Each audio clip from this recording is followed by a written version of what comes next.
Bilesizби, кээде бардык нерседен тажап, тоюп, эч нерсе кылгыңыз келбестен, рухий жактан дагы, дене жагыңыз дагы чарчап, эч нерсеге батпастан бир бөлмөгө кирип светтерди өчүрүп ыйлагыңыз келет. Бул алсыздык эмес. Ыйлап алыш керек ошол учурда. Болгону саждада да. Жаратканга жалбарып саждада ыйлаш керек. Ошол эле баары ыйлайсыз, кааласаңыз, каалабасаңыз. Буну алсыздык, мен күчсүз экенмин деп түшүнмөң. Болгону сиз чарчадыңыз. Бул сабырдын толуп калганы. Телефондун памяти сүрөткө, видеого толуп калса, иштебей катышты баштаса, өчүрүп жандырсаңыз дагы бир иштеп калат го. Ошол сыяктуу сиз дагы чарчадыңыз. Сабырыңыздын памяти толуп калды да. Адамдардын жүктөрүн көтөрө албай калдыңыз. Ошол учурда бир өзүңүздү өчүрүп жагып алышыңыз керек. Бул дегени жаратканга жалбарып, бир ыйлап алышыңыз керек. Кенен бардык нерсеңизди айтып. Бул тепкичтен ким кандай өтөт? Бирөөлөр досуна, курбусуна, подружкасына бир нерселерин айтып берет, ичидеги нерселерди.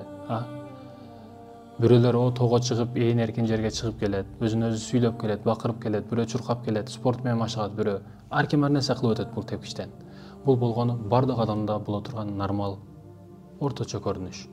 Bundan bir alsızlık, jirkenişti деп jirkeniştin кереги жок. Siz алсыз эмессиз, күчтүүсүз, болгону сиздин памятиңиз толуп калды. Бир перезагрузка кылып, өчүп жанышыңыз керек. Ал үчүн дуа кылышыңыз керек, жаратканга жалбарышыңыз керек.